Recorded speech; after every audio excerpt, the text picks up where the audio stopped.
Aujourd'hui, je vais vous présenter le mémoire de fin d'études que j'ai réalisé en l'an 2000 à l'Université de Liège en Belgique. C'est un mémoire qui porte sur le flash forward. Pour les personnes qui ne prononcent pas l'anglais, c'est flash forward. Voilà, donc je vais vous parler de cela. J'ai mis tout mon cœur, j'ai une distinction et voilà, mes professeurs étaient fiers de moi. J'espère que vous serez fiers de moi aussi et que cela va vous apporter beaucoup de choses dans votre vie. Voilà. Donc, flash forward, figure de la conscience historique. Introduction. Lors de la rédaction de notre scénario, l'accessoire humain, aujourd'hui disparu, nous avons fait l'objet d'un détournement d'histoire. Nous avons, toute proportion gardée, partagé les mêmes tourments que le romancier de Providence d'Alain Resnais 1977.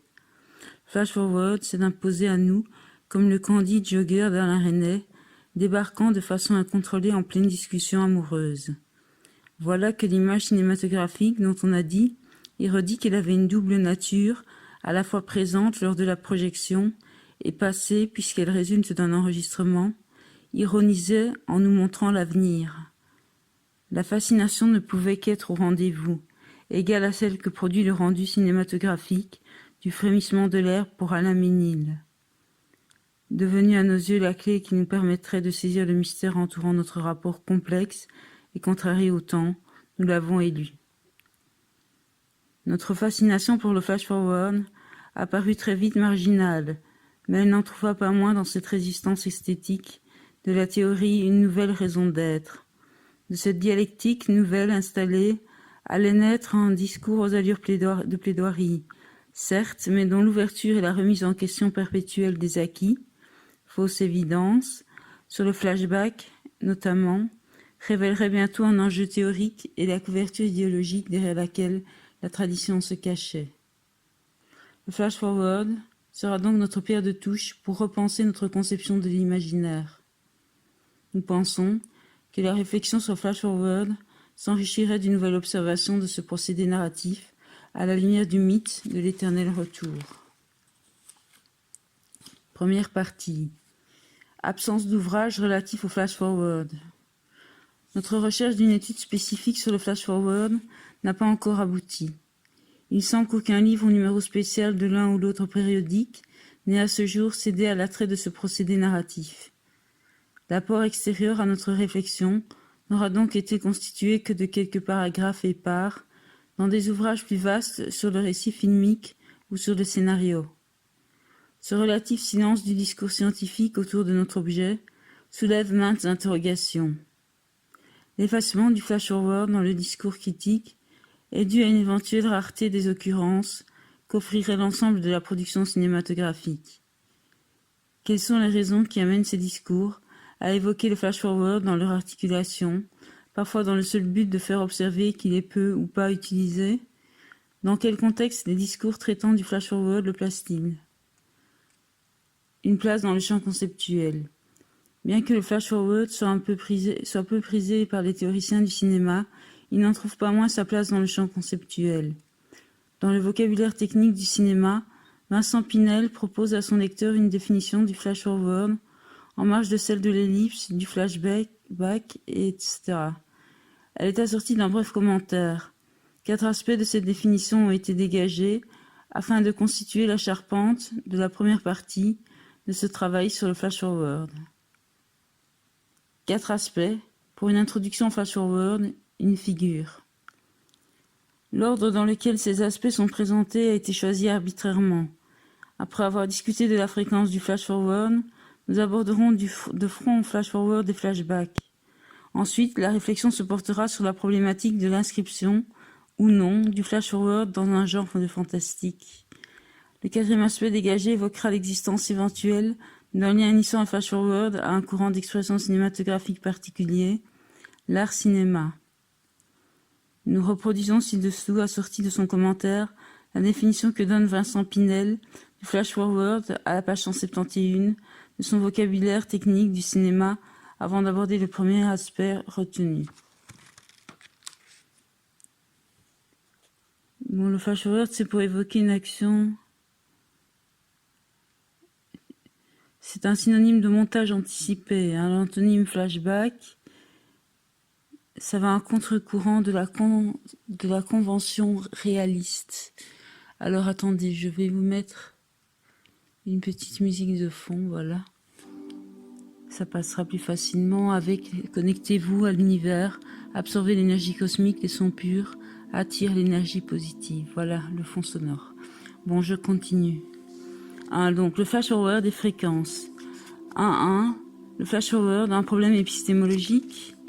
1-1-1, 2 correspondances conceptuelles. La démarche comparative entre le cinéma et la littérature a établi 2 correspondances conceptuelles.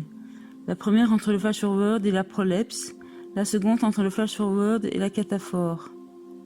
1-1-1-1, le flash-forward et la prolepse. Le terme de prolepse est emprunté à la linguistique. Sa notoriété en matière de narratologie n'est plus à faire, depuis l'étude décisive sur l'ordre, la durée et la fréquence, réalisée sur base du texte à la recherche du temps perdu de Marcel Proust par Gérard Genette. En narratologie cinématographique, il est utilisé notamment dans le récit cinématographique de François Jost.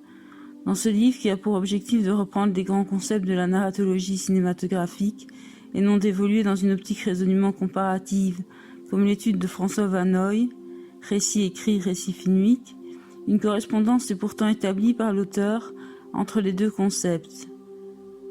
Dans son traitement stylistique, la correspondance révèle un rapport de subordination du flash-forward à la prolepse. François Jost écrit « Lorsque l'on parle du flash-forward, on fait généralement allusion à une anachronie visuelle. Il s'agit d'images que l'on voit avant leur place normale dans la chronologie. Ce sont donc toujours des prolepses internes. » Le flash-forward est aussi nommé prolepse visuelle par l'auteur, établissant ainsi une distinction avec la prolepse verbale, qui, elle, se matérialise par un carton ou une intervention en voix-over du narrateur, dont la fonction est d'informer par avance le spectateur du déroulement de l'action. Cette première correspondance conceptuelle a pour conséquence d'établir une distinction entre la prolepse externe en littérature et celle au cinéma qui réduit les possibilités d'expression du 7e art. François Jost écrit « Une prolepse externe au niveau visuel est difficile à imaginer parce qu'elle annulerait cette possibilité de vérification qui nous permettrait d'attribuer un statut temporel à l'image et rien ne la distinguerait de la pure imagination. » Soulignons que l'auteur utilise le terme de prolepse plutôt que celui de flash-forward, alors qu'il disserte du récit cinématographique. 1-1-1-2. Le flash-forward et la cataphore. Cette seconde correspondance est établie par Jean-Paul Simon dans son article « Remarques sur la temporalité cinématographique dans les films diégétiques ». Le flash-forward y est défini comme étant une cataphore. Il y a renvoi en avant du référent sur le référé. Comme dans le cas du flashback, anaphore renvoie en arrière du référent sur le référé. Le procédé est apparemment incomplet, le référé n'existant que dans la diégèse. J.P. Simon précise que comme dans les textes d'Albert Camus, analysés par M. Maillard, auquel il emprunte l'expression d'ana-cataphore pseudo-situationnelle, ou procès ana-cataphorique, flashback, flash-forward, le flash-forward ne renvoie pas à un signifiant localisable, mais seulement à une place dans le texte, qui, ajoute-t-il, peut par ailleurs rester en blanc. Il considère ce type de processus comme étant un compromis entre les impératifs du discours et ceux du récit, dont le type et le degré de diégétisation détermineront la présence ou non de marques particulières introduisant le temps chronique, si l'intention du cinéaste est d'éviter tout flou temporel, ce qui n'est pas toujours le cas. 1-1-2, perspective néo-formaliste. 1-1-2-1, image flash-forward et sound flash-forward. La perspective néo-formaliste adoptée par D. Bordwell, B. Stager et K. Thompson les amène à utiliser les expressions image flash-forward et sound flash-forward dans un cadre différent, celui de la dialectique son et image. Image et sound renvoient ici implicitement à l'autre composante du plan, alors absente puisque substituée à celle du plan en cours. Il y a alors non-coïncidence temporelle du son et de l'image d'un même plan. On dira tantôt que l'image anticipe le son, tantôt que le son anticipe l'image. Dans la langue française, ce type de rapport entre le son et l'image sera tantôt dénommé contrepoint audiovisuel, tantôt chevauchement sonore, suivant le rapport entre les deux composantes principales de l'image. La notion d'anticipation réfère ici à la matérialité du film, à sa dialectique matérielle, officiant dans le cadre d'une simple liaison de scène. Images et sons produisent une brève disjonction temporelle qui s'efface très vite lorsque ce qui anticipait son ou image, image ou son, est rejoint par l'autre composante. Image et son retrouvent alors leur unité temporelle naturelle.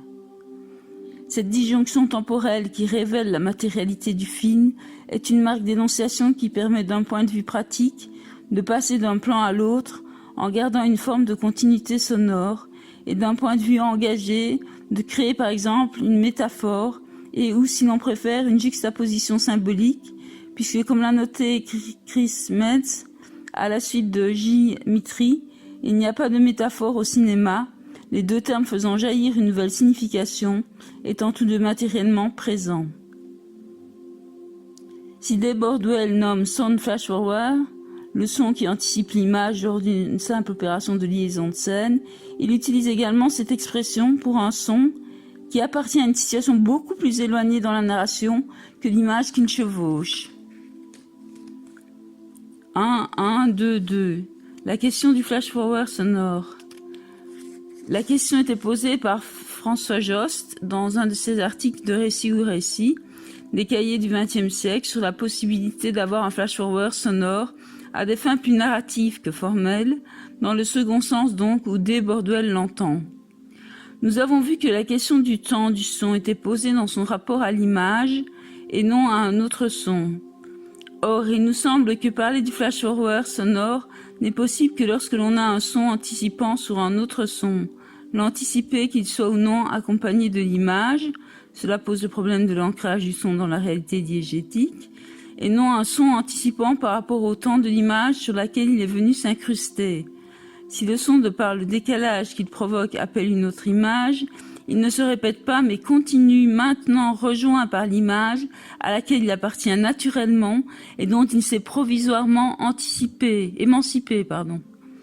On retrouve un exemple de ce cas de figure dans Les yeux de Laura Mars, Eyes of Laura Mars, de E. Kirchner, États-Unis 1978, lorsque Laura, Faye Dunaway, téléphone à la police pour les prévenir que le policier a essayé de la tuer. La conversation téléphonique commence alors que Laura ne tient pas encore le combiné. Il s'agit d'un type particulier de liaison de scène bien différent du flash-forward sonore que l'on trouve dans Shining de Stanley Kubrick, États-Unis, Grande-Bretagne 1980. D'une faible portée, une vingtaine de secondes, ce flash-forward sonore est davantage interprété comme tel, car il reste identifiable pour le spectateur qui connaît le pouvoir qu'a le jeune héros. Il détient le don, le Shining, d'une part et d'autre part parce qu'il se présente sous la forme d'une réplique anticipée qui se répète littéralement et sans trop tarder, ce qui rend plus aisée la lecture. La portée est faible, tout comme les phrases phares de Smoking No Smoking d'Alain Resnais France 1993, que nous entendons pendant les cartons Il, Elle, Dit, suivant les cartons ou bien, et qui sont répétées, recontextualisées au cours des scènes, qui les succèdent néanmoins, elles existent, et ce faisant, fait passer l'interprétation davantage du côté du narratif que du formel. Un développement théorique de la question du flash-forward sonore se heurterait par ailleurs à la problématique du leitmotiv en marge de celle de l'ancrage dans la réalité diégétique. Si l'exemple du bruit de marteau entendu dans Elisa, mon amour, Elisa Vida Mia de Carlos Saura, Espagne 1976, amène François Jost à décrire la bande son comme étant porteuse d'une histoire virtuelle et d'un futur possible de l'anecdote que le visuel signifie, c'est en tant qu'il considère le bruit comme ancré dans une situation narrative particulière et non comme étant exclusivement symbolique, annonçant la mort anticipée, la mise en bière particulière du père d'Elisa, qu'il parle du futur possible. 1, 2, 3. La dissociation de l'image et du son. Flash forward et montage métaphorique. Dans son ouvrage Cinéma et montage, un art de l'ellipse, Philippe Durand nous rappelle que les grammaires du cinéma, qui très souvent ont repris et complété les modes de montage définitifs par Pudovkin, diversifient bon nombre de schémas de continuité sous des appellations particulières. Montage chronologique, alternance, parallélisme, antithèse, analogie, métaphore, leitmotiv, flashback, flash-forward, synchronisme et asynchronisme, etc. Plusieurs de ces divers schémas de continuité sont assignables à un même agencement de plans. Si les deux termes de la métaphore appartiennent chacun à un temps diégétique situable pour le spectateur, le montage peut à la fois être métaphorique et en flashback ou en flash-forward. Tout dépend de notre façon de penser le cinéma. Ça, c'est très important. Notre façon de penser le cinéma. Si on prend l'exemple du montage métaphorique ouvrant On achève bien les chevaux, They Shoot Horses Don't They de Sidney Pollack, États-Unis 1969, on s'aperçoit que l'image est celle du passé de Robert et que le discours révélant la métaphore qui vient la chevaucher est celui du présent de Robert. Deux temporalités coïncident dans un même plan. Si au niveau de la structure narrative, l'image est un flashback et que le son appartient lui au présent, récit premier, au niveau du rapport entre le son et l'image, on peut dire que le son anticipe l'image puisqu'il appartient à un temps ultérieur à elle. 3. Le regard phénoménologique. L'ouvrage d'Amenil, L'écran du temps, n'inscrit pas dans sa réflexion le flash-forward alors qu'il réfléchit, comme l'image temps de Gilles Deleuze, sur le flashback. Pour l'auteur, le flashback est un truc de scénariste. Amenil dit « Si c'est du récit que le cinéma tient le pouvoir de contenir le temps dans sa diversité et de le figurer, autant reconnaître que cette faculté de jouer avec lui ne doit rien à la nature du médium employé et tout aux conventions relatives du scénario, fondu divers, leur ingéniosité serait de toute manière combattue par cette vertu qu'aurait singulièrement l'image de ne pouvoir scander qu'un présent immédiat, oublieux de son passé, ignorant de son devenir et dont la seule modalité narrative serait l'affirmation. Si le regard phénoménologique d'Amenil est logiquement défavorable au flash-forward, le parti pris de l'auteur n'est pas propre au type de démarche qu'il a choisi. 1.1.4. Le manuel de scénario. Le flash-forward, bien qu'il soit effectivement une figure narrative, est peu sollicité dans les écrits se consacrant au scénario. Si écrire un scénario de M. Chion l'évoque rapidement, c'est après avoir détaillé les différents types de flashback. Une fois encore, c'est dans la place accordée par les divers auteurs au flashback que brille par son absence le flash-forward. Quant au manuel du scénario américain, qui se présente comme l'exposé de 36 leçons tenues par des enseignants du milieu, il consacre la 17e leçon sous l'intitulé « Le flashback, le flash-forward et la technique anglo-saxonne du montage ». Bien que selon ces auteurs, le flash-forward ait été très utilisé dans les années 90 et ait produit un engouement au niveau du public, il est à proscrire. Le taux de réussite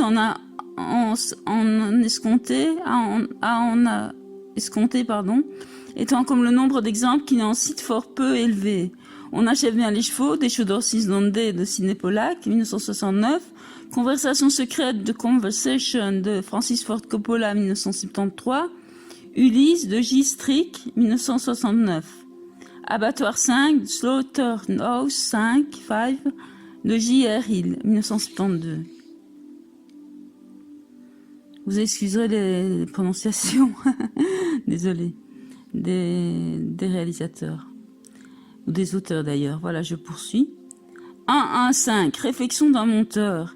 Il convient ici de prolonger la réflexion faite par Albert Jurgenson dans Pratique du montage par rapport à un plan de mortelle randonnée de Claude Miller.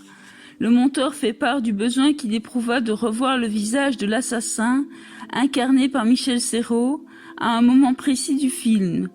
Or, ce plan, nous dit-il, parce qu'il était relatif à une situation antérieure, devenait par voie de fait un flashback. bien que ce ne fût pas la volonté du monteur de faire ressurgir le passé. Cette remarque nous amène à noter dans un même sens que certains plans voulus, plans de ponctuation par l'auteur du film, parce qu'ils sont prélevés dans un temps ultérieur à l'image actuelle, peuvent être interprétés comme des plans d'anticipation, tout comme les plans de présentation des personnages. Exemple, Roméo et Juliette de Baz Luhrmann, 1997. 1.2. Le flash-forward, une question de langage. Quelle que soit la démarche adoptée par les critiques, leur discours se caractérise par une hésitation à employer le flash-forward. La réédition de l'étude du film de J.L. Godard, Le Mépris, France-Italie 1963, par M. Marie, par exemple, a remplacé le terme flash-forward par celui d'anticipation, terme que François Josse distingue dans les premières pages de son livre « Le récit cinématographique », trouvant qu'il a une connotation trop psychologique, mais l'adopte pourtant ultérieurement dans son discours lors de son chapitre sur la temporalité. Le recensement du terme dans le dictionnaire des films de Bernard Rapp, 11 000 films brièvement commentés, est également révélateur de la difficulté dans l'emploi du terme.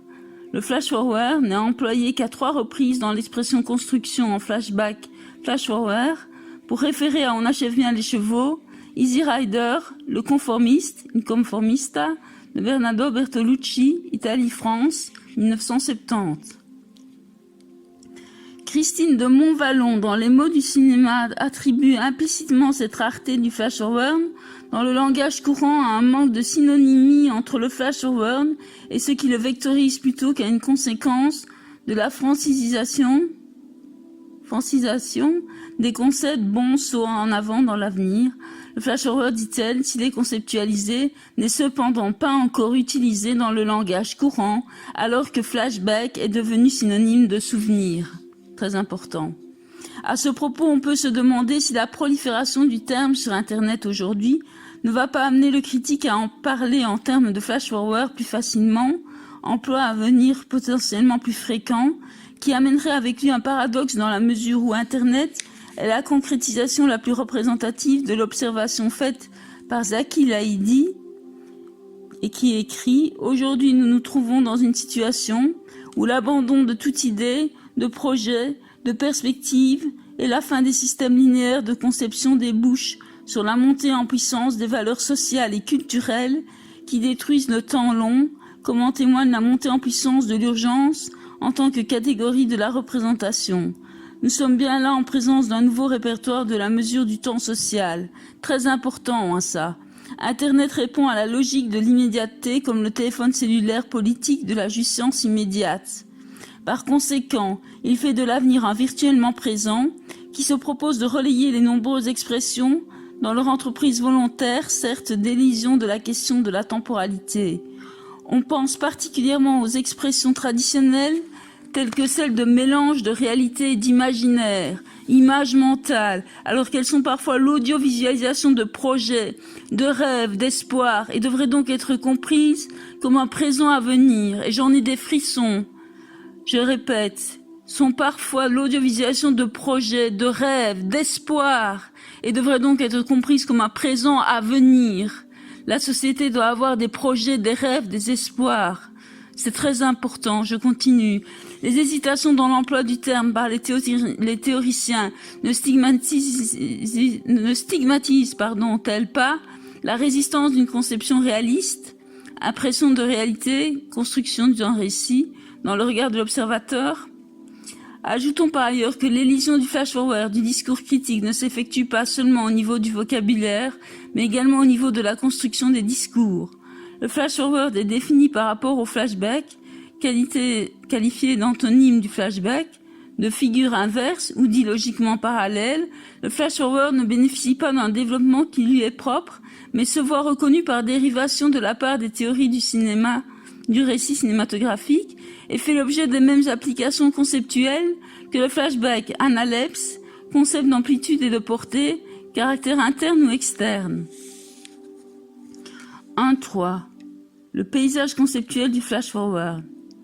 On peut dire que globalement, pour le discours prenant comme cadre de référence le cinéma classique, le flash-forward est rarement utilisé. Encore faudrait-il s'assurer que l'exclusion du flash-forward de ce type de cinéma n'est pas ce qui le constitue comme tel. Il serait dès lors inepte de dire qu'il y est absent. Le constat de rareté prend alors place dans un travail plus global, ayant une orientation bien définie et pour lequel l'évaluation de la fréquence du flash-forward n'est qu'un point mineur, dont l'évocation sert une finalité qui lui étant étrangère le néglige. Des recoupements ne tardent pas à faire apparaître des fluctuations du jugement critique. Sitôt que le champ d'application du flash-forward est redéfini, l'évaluation de la fréquence bascule d'un pôle à l'autre. David Bordwell écrit « Classical Narrative Cinema » Ah, c'est en anglais, attendez. « Classical Narrative Cinema has made no use of it. Flash-forward. And why the art cinema with its emphasis on authorial intrusion implies it so often. » Bon, vous aurez compris mon accent, j'espère. Je continue. Ailleurs, David Bordwell lit le flash-forward aux personnages prophétiques comme François Jost, qui voit dans la dimension médiumnique le trait essentiel du flash-forward. Rapproché d'un type de cinéma particulier, d'un genre particulier, le flash-forward apparaît plus prégnant dans le champ cinématographique. Lu Sheng-Chui lui donne de nouvelles perspectives en invitant son lecteur à reconsidérer la temporalité de l'hallucination. Selon lui, certaines hallucinations peuvent être considérées comme des flash-forwards. Cette observation de l'auteur de transformation et réception du texte par le film nous a poussé à repenser de façon plus globale la façon que nous avons de concevoir l'imaginaire, car c'est l'imaginaire qui tend à se substituer à l'avenir, offrant la triade passé-présent-imaginaire en lieu et place de la triade passé-présent-avenir. Cette lecture du plan comme imagination a pour conséquence de gommer la temporalité de l'image. Elle est comme toute lecture subjective et fluctue selon la conception que nous avons de l'imaginaire. Preuve s'il en est que le flash-forward se trouve d'abord dans le regard du spectateur. Un exemple révélateur de cela est le changement dans la pensée de François Jost. En 1991, il recense les grands concepts de la narratologie cinématographique, adoptant une démarche se voulant rigoureuse et méthodologique. Il pose alors le problème de l'indifférenciabilité, c'est compliqué à dire, de la prolepse externe avec la pure imagination. En 1998, prenant en considération le spectateur, le mettant au centre de sa réflexion, il s'écarte quelque peu d'une rigueur arbitraire. Pour venir coller à la réalité, la problématique de 1991 n'est plus soulevée, et l'auteur va même jusqu'à voir dans la vision infléchie de Mother's Devotion, Vitagraph 1907, la première manifestation du flash-forward. Invitation implicite à reparcourir l'histoire du flash-forward, à guetter les représentations de l'avenir au cinéma, de 1907, et même peut-être encore avant, à nos jours, de la vision infléchie de Mother's Devotion, la firme Vitagraph, à la photographie exprimant l'avenir possible, de Lola Renz, de Tom Tykwer, Allemagne 1998. Voilà, donc, c'est dense, hein. On continue. 1.4. La fréquence du flash-forward dans la pratique. Déterminer ce qu'il en est du flash-forward dans la pratique est à ce stade-ci encore mal à propos. Il nous faudra d'abord dégager ce qui demeure commun à tous ces segments narratifs, dont au moins un regard lie un segment narratif comme étant un flash-forward. Le regard de François Jost décède dans des films aussi différents que Un soir en train d'André Delvaux 1968, Le mépris de Jean-Luc Godard 1963, Carrie au bal du diable, Carrie de Brian De Palma 1976, L'Exorciste W. Friedkin 1973, Mother's Devotion, la film Vitagraph 1907, et Napoléon, l'homme de la destinée, Napoléon Man of Destiny, la firme Vitagraph 1907, la présence d'un flash-forward. Si l'on observe deux grandes lignes de force, premièrement, le rapport du flash-forward avec le fantastique entendu au sens large, et deuxièmement, le rapport du flash-forward avec le cinéma des années 60, on se doit aussi de ne pas cantonner la réflexion à ces deux critères, car ces films combinent différemment les paramètres de la voix et du point de vue. On pense au mépris, qui présente pendant l'anticipation de l'image une voix-over alors que Un soir en train, qui comporte lui aussi un flash-forward interne, ne présente pas de voix-over et fait varier de surcroît la composition plastique et le nombre des plans impliqués dans l'anticipation. La voix-over est aussi un élément qui invite à repenser la temporalité de l'image sans la faire basculer exclusivement du côté de l'énonciation, en la gardant en partie du côté du récit.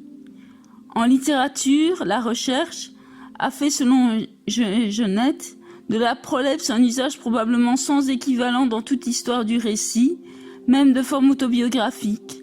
Le cinéma lui aussi a des récits de forme autobiographique comme L'Aveu, Costa Gavras, France 1969, qui pose la question du présent diégétique. Qui plus est, dans les écrits anglo-saxons, l'expression flash forward to the present day est très fréquente. Considérant le moment qui voit naître le mouvement narratif, elle nous conduit davantage à parler en termes de structure en flashback, flash forward, comme le font les co-auteurs du dictionnaire mondial des films Laurent Aknin ou Stéphane Krasinski. Pour les films Le Conformiste de Bernardo Bertolucci en 1970, On achève bien les chevaux de Sidney Pollack, 1969, et Easy Rider de Day Hopper en 1969. Notons encore que la notion de prolepse répétitive, dont le rôle est d'annoncer en littérature un événement qui sera en son temps raconté, a aussi sa place au cinéma. L'anticipation étant, si l'on peut dire, au niveau du récit, et non plus au niveau de l'histoire. Exemple du dévoilement progressif d'un souvenir, Il était une fois dans l'Ouest, de Sergio Leone, 1968. Ouh, c'est du costaud tout ça. Hein. De flash forward et flashback. 2.1. La problématique de la limite. Flash forward, flashback face à la notion de variabilité. Dans la littérature cinématographique, le flash forward est communément défini par rapport au flashback. En effet, à la place plus grande que les écrits en général réservent au flashback, viennent s'ajouter de vastes réflexions spécifiques au flashback. Citons le numéro spécial de la revue cinématographique numéro 97 et l'étude réalisée par Maureen Turim, sur laquelle nous allons quelque peu nous attarder. Après avoir défini et exposé quelques théories du flashback, Maureen Turim parcourt l'histoire de la figure. Les chapitres se succèdent sous les appellations suivantes. Flashback in American Silent Cinema. European and Japanese Experimentation with Flashback in Silent Films. The Subjectivity of History in Hollywood Sound Films. Flashback and the Psyche in Melodrama and Film Noir.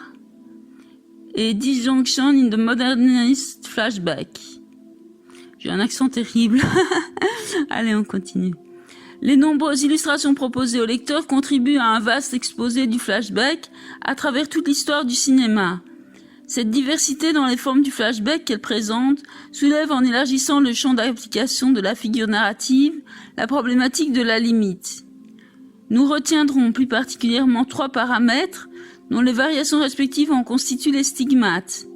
Tout d'abord, au niveau du mode d'insertion du flashback, on remarque qu'aucune ponctuation spécifique n'est présentée, comme ce qui vient signaler en tout lieu, en tout temps, la plongée du récit dans le passé.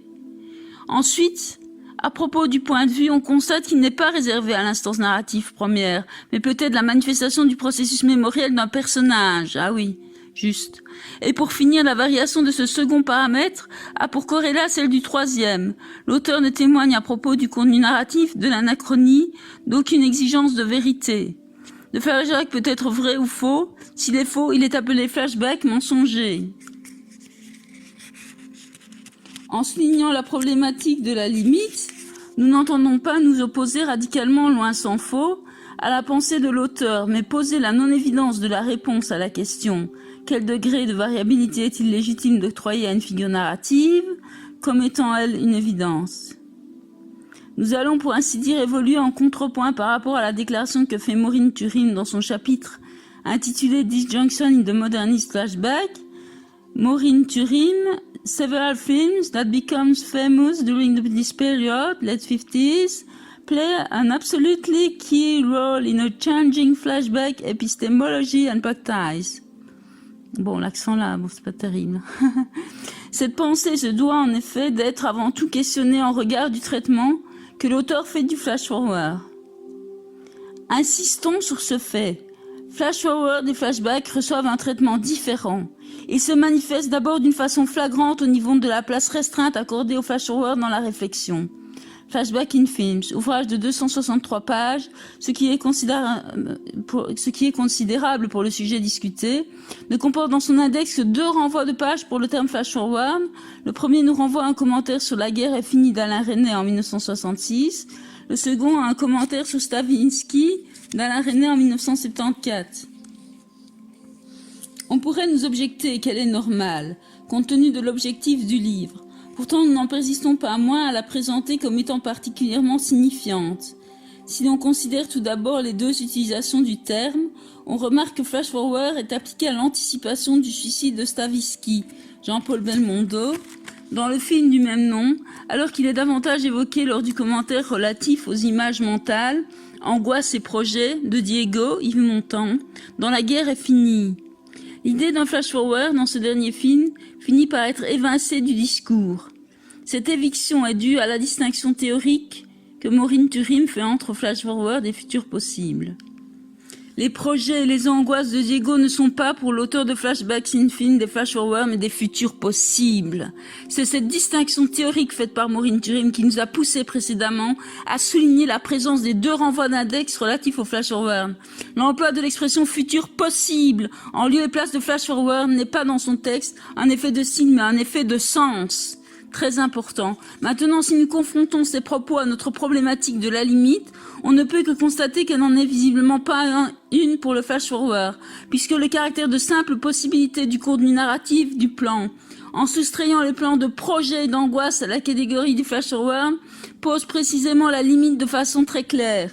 Si on reprend les paramètres dont nous avions constaté la variation à propos du flashback, en passant le mode d'insertion qui n'est pas ici discuté, mais en nous attardant sur le point de vue et le degré de réalité, on dira que le flash-forward ne peut pas d'une part être subjectif, la subjectivité étant le caractère commun du projet et de l'angoisse, et d'autre part qu'il ne peut pas mentir, ce qui est alors dans le prolongement de ce raisonnement le corrélat du caractère subjectif de l'image. Cette exigence de vérité à l'égard du flash-forward que manifeste Maureen Turim est un des arguments les plus communément exposés dans les écrits. Il convient de réfléchir sur cette exigence en interrogeant les raisons pour lesquelles le flashback s'en affranchit. 2.1.1. La question du mensonge. Notre propos va s'articuler autour de 2 questions intimement liées l'une à l'autre. Premièrement, doit-on considérer la question du mensonge en marge de celle de l'imaginaire ? Ou faut-il au contraire établir qu'il s'agit là d'une seule et même question? Et deuxièmement, pourquoi la théorie ne reconnaît-elle pas l'existence d'un flash-forward mensonger? Nous allons, pour répondre à ces questions, partir d'une réflexion sur ce qui, sous des dehors d'évidence, est d'abord une habitude de lecture, le degré de réalité maximale crédité aux externes. 2.1.2. Exposition du problème, le flash-forward et la pure imagination. Inspiré par les apports de G. Genette, dans le domaine de la narratologie littéraire, François Jost étudie l'ordre, la fréquence et la durée des anachronies filmiques dans son chapitre 5 du récit cinématographique qu'il intitule « Temporalité et narrativité au cinéma ». Pour François Jost, la prolepse est dite interne ou externe. Bien qu'héritière sur un plan théorique des qualités de l'analepse, la prolepse voit aussitôt son expressivité restreinte sur la base d'arguments pourtant peu convaincants selon François Jost. Les flash-forwards sont toujours des prolepses internes. Plus loin, il précise qu'une prolepse externe au niveau visuel est difficile à imaginer parce qu'elle annulerait cette possibilité de vérification qui nous permet d'attribuer un statut temporel à l'image et rien ne la distinguerait de la pure imagination. Le problème, selon François Jost, résiderait donc dans l'impossibilité que nous avons de vérifier la prolepse externe, flash-forward dont le référé est au-delà du chemin parcouru par le récit premier. Cette impossibilité de vérifier ce type de flash-forward est due au caractère d'externalité qui exclut la possibilité de preuve de la véracité du flash-forward par la répétition du contenu narratif anticipé par l'image actuelle. Or, cette demande de vérification exigée afin d'éviter toute confusion avec la pure imagination n'est pas posée par l'auteur au niveau du flashback externe. Est-ce à dire que d'une façon ou d'une autre, le flashback n'est jamais confondu par le spectateur avec la pure imagination et est donc toujours nécessairement vrai? Si nous répondons par l'affirmative à la question, nous devons nécessairement légitimer notre position en nous appuyant sur l'une des 2 hypothèses suivantes.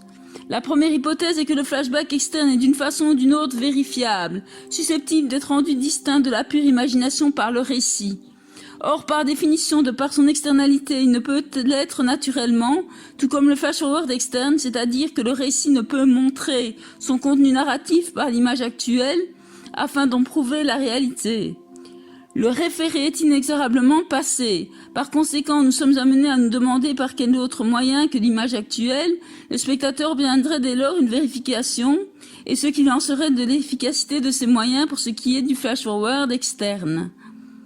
Une solution serait de voir dans la répétition du flashback par un point de vue plus autoritaire, soit l'instance narratrice première, soit un personnage sûr, entre guillemets, en déterminant une consolidation de la vérité du segment narratif que menaçait l'effet sujet.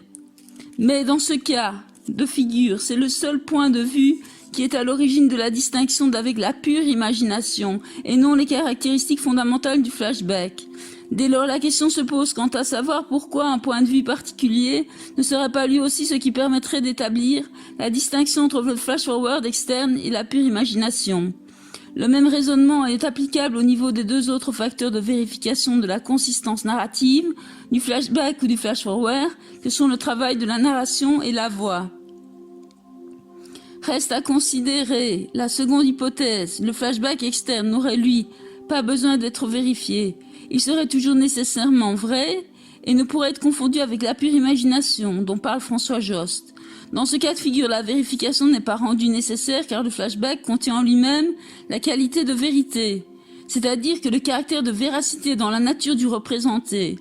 Or, si c'est dans la nature du représenté que se trouve ce caractère de véracité, rien n'exclut a priori qu'il en soit de même pour le flash-forward. Le statut temporel du segment narratif est alors dérivé de notre conception de l'avenir et des vecteurs que nous lui reconnaissons.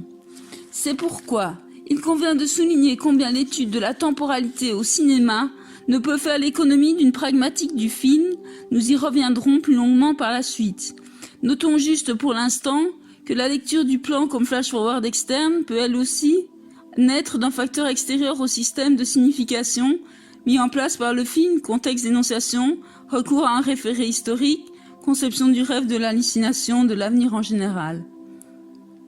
Pour conclure sur ce point, nous dirons que le flashback externe n'est théoriquement pas plus vérifiable comme tel que le flash-forward externe.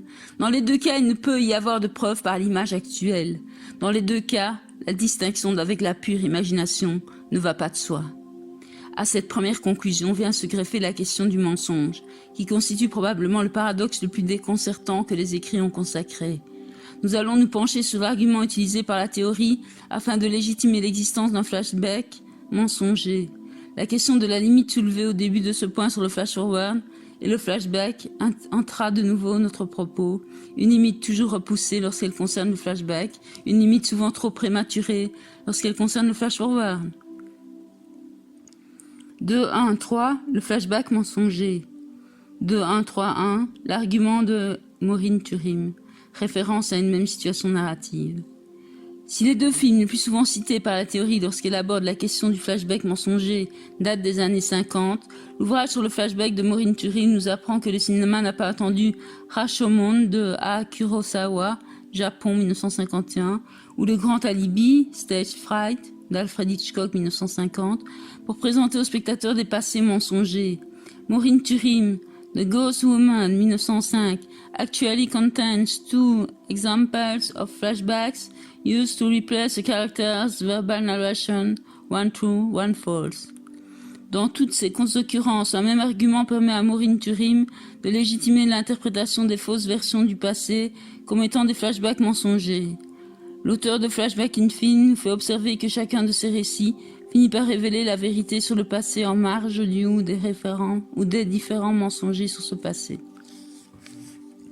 Bien que la position de Maureen Turim à propos de Rashomon soit à discuter, elle considère la dernière version comme étant la vraie version, alors que le dialogue tournant autour de l'idée que tous les hommes sont des menteurs nous oriente davantage dans l'idée d'un passé dont la vérité serait définitivement rendue inaccessible, compte tenu du manque de fiabilité des témoins, des histoires fabriquées, idée que le récit ne peut pousser à terme qu'en refusant lui-même de mettre en avant une des versions.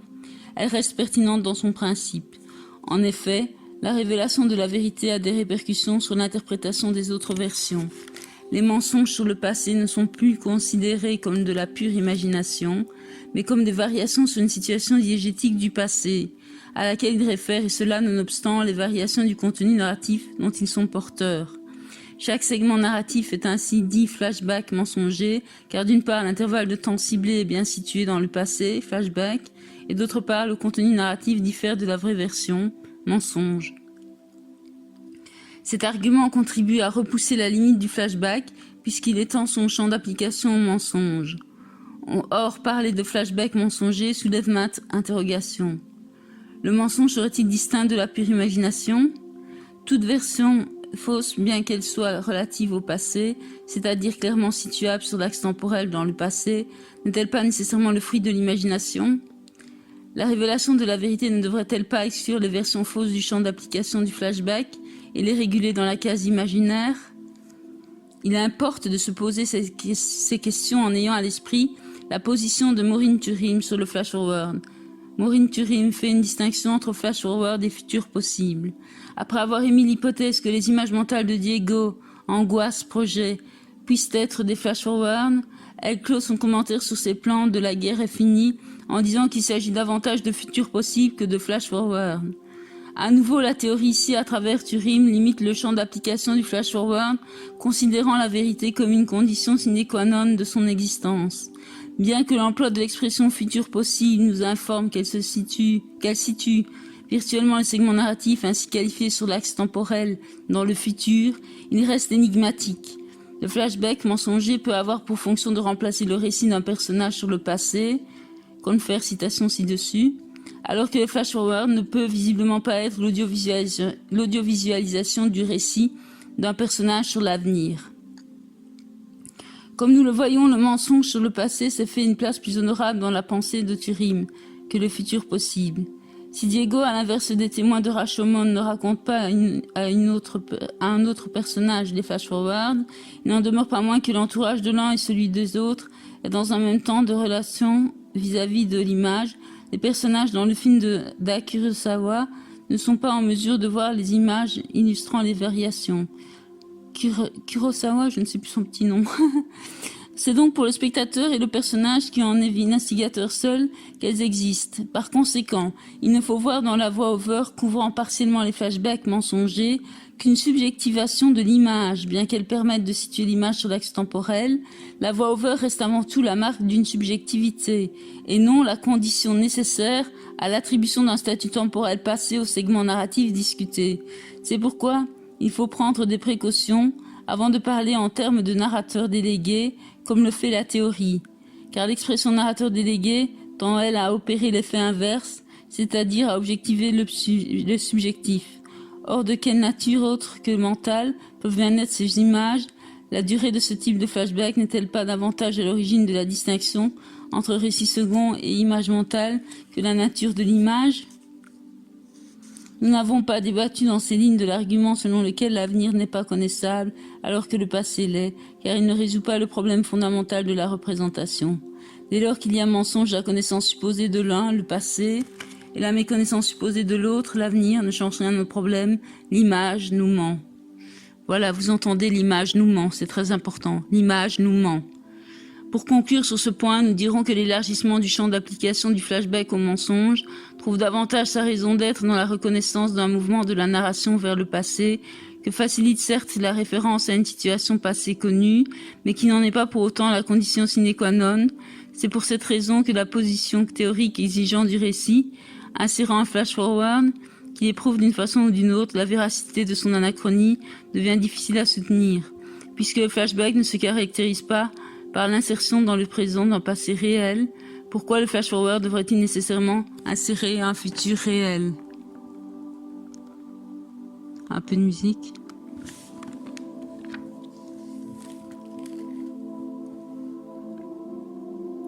Reprendre sa respiration. C'est très dense. Voilà, un peu de musique. Connectez-vous avec l'univers, absorbez l'énergie cosmique, les sons purs attirent l'énergie positive. Il y a un grand enjeu dans cet ouvrage, j'espère que vous en avez conscience. Je suis à la page 15, il y en a environ 110 en format A4. On va continuer tout doucement ensemble. Voilà, on reprend. 2, 1, 3, 2, le flashback et la déficience de la mémoire. Face à ce mensonge de l'image d'aucun, Michel Chillon, on évoque comme argument de légitimation de l'existence théorique du flashback mensonger le fait qu'il n'y avait pas intention de tromper. Le mensonge sans intention de tromper est communément interprété comme la représentation du processus mémoriel. En manifestant les déficiences de la mémoire à travers un rendu parfois erroné du passé, le cinéaste choisit de subjectiver l'histoire. Mais cette subjectivation de l'histoire, bien qu'elle justifie la perte de véracité de l'image du passé, n'en rend pas moins l'image fausse au niveau de son contenu diégétique. L'objectif n'est pas de représenter successivement la mémoire de chacun des protagonistes sur un même événement afin d'aboutir à une connaissance idéale d'un événement passé, mais de montrer que la vérité sur le passé est un paradis perdu, plus qu'un changement d'angle de prise de vue dû à la variation des différentes positions dans l'espace des témoins, un changement de contenu narratif des versions qui s'excluent l'une l'autre. En d'autres termes, ce n'est que moyennant une révision de sa conception de la réalité, une prise en considération tout en les relativisant des pertes cognitives dues aux déficiences de la mémoire lors de l'analyse de sa représentation, que l'analyste tendra à reconnaître dans un passé même altéré, c'est-à-dire dans n'importe quel souvenir, hormis toute convention narrative, la représentation d'un passé et appellera le segment narratif flashback subjectif. Le qualificatif subjectif renvoie à la déficience du processus mémoriel, alors que le thème flashback renvoie à l'objet que cette mémoire tente de restituer, le passé.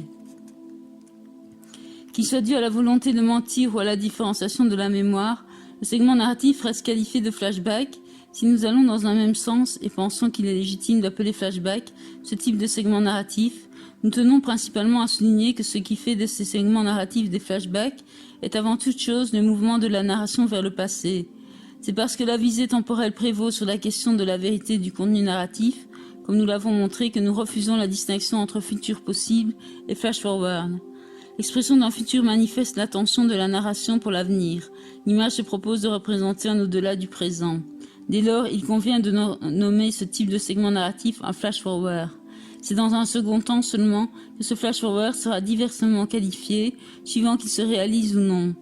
Pour les segments narratifs représentant des futurs possibles, nous proposons d'utiliser l'expression flash-forward avorté en regard de la dénomination flashback mensonger. À propos de la variabilité des flash-forwards relatifs à une même situation narrative, ou plutôt relatifs à un même intervalle de temps, citons à titre d'exemple L'Armée des 12 singes, 12 Monkeys de Gilliam, États-Unis 1996. Le héros de ce film est James Cole, Bruce Willis, un voyageur dans le temps. À diverses reprises, Cole fait un rêve dont le propos tourne autour du meurtre d'un homme, lui, sous les yeux d'un enfant, lui, dans un aéroport. Or, le contenu narratif varie suivant l'environnement dans lequel il fait son rêve obsessionnel. Tout comme les versions de Rashomon, les rêves de Cole comportent des variations au niveau de l'événement et non au seul niveau de la mise en scène, cadrage, angle de prise de vue, échelle des plans. En effet, après avoir rencontré Geoffrey Brad Pitt, à l'asile, c'est ce dernier qui apparaît dans le rêve de Cole, portant la valise contenant le virus et non l'assistant rouquin du père de Geoffrey, un biologiste. C'est la situation temporelle du personnage par rapport à la situation temporelle de l'événement rêvé qui établira si oui ou non nous avons affaire à un flash-forward.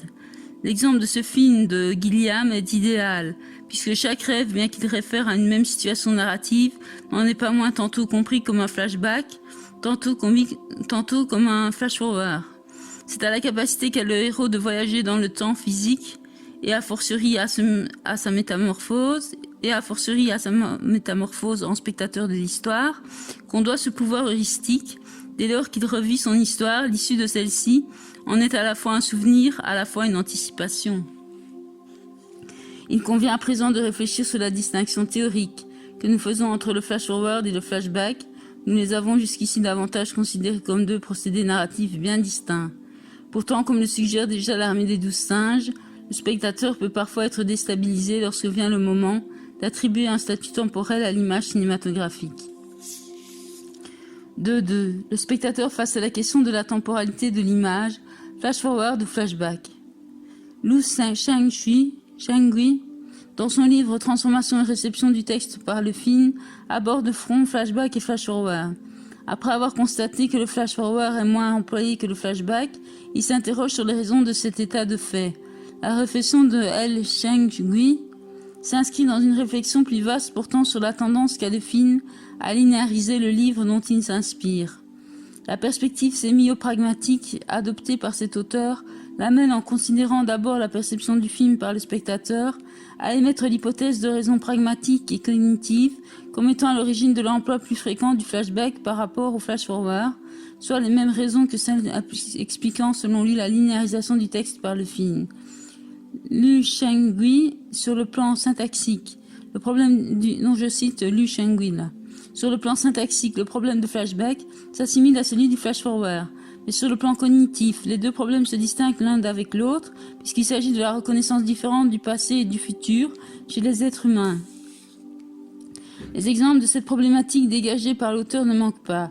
Le film Le Conformiste, In Conformista de Bernardo Bertolucci, 1970, par exemple, a fait l'objet de deux commentaires bien différents que l'on peut respectivement trouver dans le dictionnaire mondial des films de Bernard Rapp et Jean-Claude Lamy et le dictionnaire des films de Jean Tullard. Selon S. Krasinski, scénariste et réalisateur, le conformiste utilise le flash-forward alors que pour Emmanuel Netto, le film présente un flashback. 1. Stéphane Krasinski écrit un film à la forme éclatée, jouant avec virtuosité des perspectives, des couleurs, tout un travail sur le jaune orangé, d'effets de montage qui cassent la narration et d'une construction en flashback flash-forward. Ce formalisme extrême peut irriter, mais aussi fasciner.